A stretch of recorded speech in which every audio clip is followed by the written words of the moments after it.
शेखर एक साइंटिस्ट था जो अक्सर अपने लैब में कोई ना कोई आविष्कार करता रहता था। वो अपने काम में इतना व्यस्त रहता था कि हफ्तों हफ्तों तक घर वापस नहीं आ पाता था। एक दिन जब वो 2 हफ्तों के बाद घर वापस लौटता है, हे भगवान, ये कौन बहरूपिया मेरे घर में घुस आया है? अरे जी देखिए तो। अरे माँ, घबराओ नहीं, ये मैं हूँ, तुम्हारा बेटा शेखर। अरे शेखर तू? अरे हाँ, तू तो शेखर ही है। ये कैसी हालत बना ली है तूने? पूरे चेहरे पर तो बालों की खेती हो आई है और इतने गंदे कपड़े। कितने दिनों से नहीं नहाया है तू? क्या करूँ माँ, मुझे काम से फुर्सत ही नहीं मिलती। आजकल एक प्रोजेक्ट के काम में बहुत ज्यादा बिजी हूँ। इसीलिए तो कहती हूँ तू शादी कर ले। तेरे जीवन में एक लड़की की कमी है, बस वही आएगी तो ही तेरा सारा रूटीन बदल कर रखेगी। क्या माँ, तू भी ना, अभी तो मैं घर ही आया हूँ और तू लड़की की बात लेकर बैठ गई। शेखर अपने कमरे में फ्रेश होने चला जाता है। फ्रेश होकर जब पूरा परिवार डाइनिंग टेबल पर खाना खा ही रहा होता है, तभी ममता की एक सहेली घर पर आती है। ओह माय गॉड, शेखर कहाँ रहते हो आजकल तुम? कोई गर्लफ्रेंड का चक्कर तो नहीं है? तुम ही समझाओ श्वेता इसे, ये मेरी सुनता ही कहाँ है। अपने काम से इसे फुर्सत मिले तभी तो ये किसी लड़की के बारे में सोचेगा। ममता ठीक कह रही है बेटा, और देर करने का फायदा नहीं। तेरे उम्र के सारे लड़कों की शादी हो गई है, तू भी जल्दी से कोई अच्छी लड़की देख ले। बेचारी ममता तो दिन भर अपनी बहू के सपने देखती है। ओके ठीक है, आप लोग टेंशन मत लीजिए, मैं इस बार माँ के लिए बहू ले ही आऊंगा। शेखर मन ही मन सोचता है, माँ को कह तो दिया कि ले आऊंगा, पर कहाँ से लाऊं मैं बहू? मुझे तो शादी में कोई दिलचस्पी ही नहीं है, और एक माँ है कि मानती ही नहीं। तभी शेखर से मिलने उसका बेस्ट फ्रेंड करण आता है। शेखर सारी बातें करण को बताता है। इतनी छोटी सी बात, तुम तो एक साइंटिस्ट हो शेखर, तुम्हें किस चीज की टेंशन? अपनी माँ को एक रोबोट बहू ला कर दे दो। करण की बात सुनकर शेखर को बहुत राहत महसूस होती है। वो बहुत खुश हो जाता है और अपनी माँ से जाकर कहता है, तैयारी शुरू कर दे माँ, 1 महीने के अंदर ही मैं तेरे लिए बहू घर लेकर आ रहा हूँ। ये कहकर शेखर अपने लैब में चला जाता है और रोबोट बनाने की तैयारी करने लगता है। 20 दिन की कड़ी मेहनत के बाद रोबोट पूरी तरह बनकर तैयार हो जाता है। वाह, हो गई मेरी माँ की बहू तैयार। अब बस इसमें इंसानी फीचर्स का डेटा अपडेट कर देता हूँ, पर इसका चेहरा कैसा बनाऊं? हर लड़का चाहता है कि उसकी बीवी बिल्कुल उसकी माँ की तरह हो। तुम क्यों ना ममता आंटी जैसी अपनी यंग एज में लगती थी, वैसे ही मिलती जुलती शक्ल इस रोबोट की बना दो। अरे वाह यार करण, तू ही मेरा सच्चा दोस्त है यार। क्या मस्त आइडिया दिया तूने। आज से रोबोट का नाम पिंकी। रोबोट को पूरी तरह तैयार और चार्ज करके शेखर अपने घर पर पहुंच जाता है, जहां उसकी माँ पहले से ही बहू के आने की तैयारी में लगी हुई थी। उसने अपनी किटी पार्टी की सारी सहेलियों को भी घर पर बुला लिया था। ले माँ, तेरी बहू को ले ही आया। ओह गॉड, ममता, इसकी शक्ल तो बिल्कुल तुझसे मिलती है। लगता है कॉलेज के दिनों वाली ममता को देख रही हूँ। मैंने तो सुना था कि हर लड़का अपनी माँ जैसी ही पत्नी चाहता है, पर मेरा बेटा तो सच में मुझ जैसी ही पत्नी ले आया। आओ बेटी, अंदर आओ। नहीं मम्मी जी, पहले मैं आपके पैर छूऊंगी। क्या संस्कार है बच्ची के। वाह वाह, मेरे तो भाग्य खुल गए। हाँ बेटी, छू ले, आजा।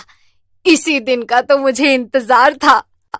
पिंकी और शेखर घर में आ जाते हैं और सभी लोगों के साथ लिविंग रूम में सोफे पर बैठ जाते हैं। हम तो तुम्हारे बारे में कुछ जानते ही नहीं पिंकी, जरा बताओ तुम और शेखर कब मिले? लैब में 1 महीने पहले। बस 1 महीने पहले? हाँ, बस 1 महीने पहले। 1 महीने पहले मेरी लैब और मेरी लाइफ में Pinky as a junior researcher आई है। अच्छा बेटा, तुम्हें खाने में क्या पसंद है? मैं खाना नहीं खाती, चार्ज होती हूँ। 1000 वॉट की बिजली सुबह और 1000 वॉट की बिजली शाम को। शेखर, ये पिंकी क्या कह रही है? सिर्फ शक्ल से ही नहीं माँ, व्यवहार से भी तुम्हारी बहू बिल्कुल तुम पर गई है। बड़ी मजाकिया है पिंकी। अरे बहू, अपने हाथ की पहली रसोई नहीं खिलाओगी? हम तो कब से इंतजार में बैठे हैं। पिंकी किचन में चली जाती है। ये गैस कैसे ऑन होता है? ये फीचर तो मुझ में है ही नहीं। पिंकी एक हाथ से सिलेंडर को उठाकर हॉल में सबके सामने चली जाती है और कहती है, मम्मी जी, गैस ऑन कैसे होती है? हे भगवान, इतना भारी सिलेंडर बहू तूने एक हाथ में कैसे उठा लिया? अरे आंटी जी, पिंकी पहले एमएमए में फाइटर थी ना। शेखर करण के कान में फुसफुसा कर कहता है। खाना बनाने का प्रोग्राम तो मैं पिंकी में डालना ही भूल गया था। अरे माँ, वो पिंकी विदेश में पढ़ी लिखी है ना। विदेश में हमारे जैसे गैस चूल्हे थोड़ी ना होते हैं। चलो चलो पिंकी, किचन में चलो, मैं तुम्हें अभी गैस ऑन करना सिखा देता हूँ। किचन में जाकर शेखर खाना बनाने की प्रोग्राम चिप पिंकी में इंसर्ट कर देता है और तभी उसकी लैब से एक अर्जेंट फोन आता है और उसे जाना पड़ता है। मैं काम से लैब जा रहा हूँ, तुम सबको अच्छी तरह से खाना खिला देना। और हाँ, याद रखना, माँ को बड़ी बड़ी कचौड़ियाँ पसंद है, उन्हें खाना खिलाने के बाद दवाई देकर सुला देना। ये कहकर शेखर चला जाता है। किचन से पिंकी डाइनिंग टेबल जितनी बड़ी एक कचौड़ी लेकर सबके सामने पहुंचती है। लीजिए माँ जी, मैं आपके लिए बड़ी कचौड़ी लेकर आई हूँ। हे भगवान, इतनी बड़ी कचौड़ी तूने बनाई कैसे? अरे आंटी जी, हमारी भाभी तो सर्वगुण संपन्न है, विदेश में शायद बनाती होंगी इतनी बड़ी कचौड़ी। अच्छी बात है ना, वहाँ के तौर तरीके भी सीख पाएंगे अब हम। पिंकी के बर्ताव से ममता के सारे दोस्त अचंभे में पड़ जाते हैं। खाना खाकर सब अपने अपने घर चले जाते हैं। चलिए माँ जी, दवाई खा लीजिए। जैसे ही ममता दवाई खाती है, पिंकी ममता को गोद में उठाकर बच्चे की तरह सुलाने लग जाती है। हे भगवान, तू तो सही में एमएमए की फाइटर निकली। मुझे गोदी से नीचे उतार, मैं खुद से सो जाऊंगी। ममता, आज तक तू बच्चों को सुलाती थी, आज तेरी बहू तुझे सुला रही है। बहुत अनोखी बहू मिली है हमें। चलो, मैं दुकान के लिए निकलता हूँ, आजकल ग्राहकी भी बहुत कम हो गई है। चलिए पापा जी, मैं आपके साथ दुकान चलती हूँ, मम्मी जी को तो मैंने सुला ही दिया है।